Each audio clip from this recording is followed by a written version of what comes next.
This is the second in a series of 3 special reports on the state of the economy with Treasury Secretary William E. Simon. I'm Gene Valentino, Mutual News, Washington. The longest, most brutal recession in the lifetime of most Americans has bottomed out, and the nation is poised for recovery. We'll discuss this further in just a moment. On August 4th of last year, at a time when there was incredible double-digit inflation, Treasury Secretary Simon forecast the rate of inflation would be reduced to around 7% by the end of 1974. How accurate was that prediction?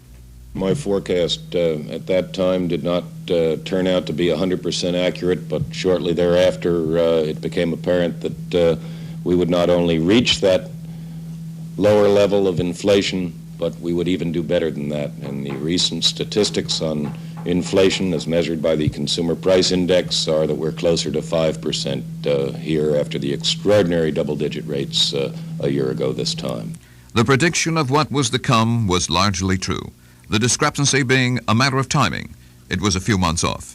On August 15th of last year, Secretary Simon said the anti-inflation battle could last 2 to 5 years. But now, in mid-1975, has he changed his thinking? My thinking has not changed in this regard, as I've said recently, that we have won the battle, but we have not won the war. Typifying the guarded optimism with which he earlier forecast a bottom to the recession, he set the pace of recovery by coining a borrowed phrase: "We have won the battle, but we have not won the war." And now, as the nation stands poised for an economic recovery, there's more guarded caution. While we have wrung the double-digit inflation out of this economy, policies that could be put into place or forced upon the administration right now could bring a resurgence of double-digit inflation again. And this is why it's going to be a battle that we're going to have to fight for several years, because we must recognize that inflation, the extraordinary inflation that we have incurred, is not a result of the policies of the last year or two, but they're a result of excessive and irresponsible fiscal and monetary policies over the last decade.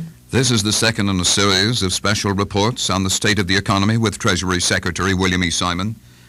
I'm Gene Valentino, Mutual News, Washington. We'll continue with our guest in 1 minute.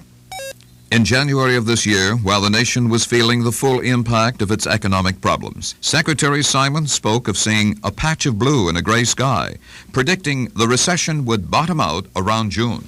My prediction at that time was that I do expect a bottoming out somewhere around mid-year. And while no one can predict the so-called turning point of the business cycle with complete assurance, the statistics that we saw at that time gave us relatively good assurance. There were a number of favorable signs at that time that gave us these assurances.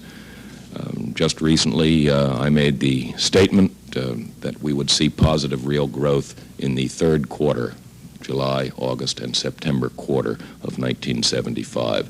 So the recovery is coming slightly faster than we had originally predicted. Came June, and the economy was braced for an expansion that was building on its own steam. At the end of June, the Commerce Department had a bright report. The index of leading indicators rose for the third consecutive month in May, showing a decline to 5% in the rate of inflation. Also showing gains were new orders for consumer goods, contracts for plant and equipment, building permits. Taking stock of our status quo, President Ford said, "We are now seeing signs in the economy that the worst of the downturn is over and that recovery has already begun. But we do know from past experience that it will take time before the effects of the overall improvement in the economy are reflected in substantial reductions in the unemployment rate."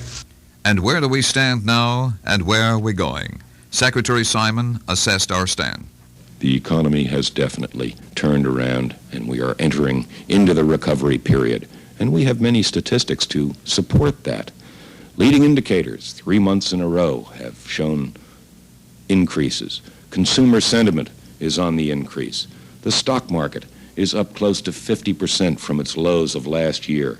Factory orders, durable goods, housing permits and starts, short-term interest rates, all are very, very satisfactory and moving in the right directions. Real earnings of the consumers as a result of the inflation rate being halved is being restored after a negative figure of last year. So we're going to see an economic expansion. Most believe that it is in its early stages right at the present. But what we have to make sure is that we put policies into place right now that are going to assure us of durable, stable progress and prosperity for all the American people. This special report on the state of the economy is coming to you from Mutual News. And now, providing added fuel to economic recovery, the housing industry was given a boost earlier this month. The revised housing bill was signed by President Ford. This administration is committed to a prompt recovery of the housing industry and to getting construction workers back on the job. Both of these objectives and actions are crucial to our overall economic recovery.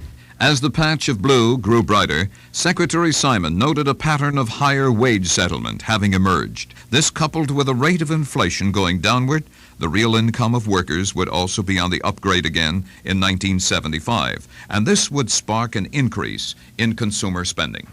Now, on the matter of government controls, Secretary Simon has not restrained his criticism. He is contending that government controls are strangling the economy. He has been strongly critical of regulatory agencies and their adverse effect on private business, claiming that they've stifled business. No one can be close-minded enough to say that the government doesn't have a role in the regulatory process to protect the American people. But clearly, excessive government regulation has sapped the vigor and the vitality of our free enterprise system, as well as costing the consumer in the United States untold tens of billions of dollars. So we have to remove the heavy hand of government regulation and allow our dynamic system to function freely, the system that's provided the American people with the highest standard of living and the greatest prosperity that any peoples have ever known. And he explained how these government regulations hurt. Regulatory agencies were established initially to protect the American people against so-called abuses in the system. And in this regard, in some areas, they have succeeded to do this. But clearly, as all government bureaucracy, they have become overgrown, and the very nature of the bureaucrat is to, at the same time, overregulate. And they have put in rules and regulation that are totally inconsistent with the functioning of our business community and our free enterprise system. They protect constituencies, they protect special interests, and thereby raise prices, not lower them to the American consumer. As to the problems of regulatory agencies, he got down to a few examples. Oh, I could cite thousands. The regulation of natural gas at the wellhead. The one I like almost the most is in the area of air travel. The distance between San Francisco and Los Angeles is twice the distance of that between New York and Washington. And yet the airfare between San Francisco and Los Angeles is 1/3 less. Why? Because interstate travel is federally regulated, and the price is regulated. This is just one, as I say, of thousands of examples of where consumers are ripped off in the regulatory process. I'll be back in a moment. This has been the second in a series of 3 special reports on the state of the economy with Treasury Secretary William E. Simon. I'm Gene Valentino.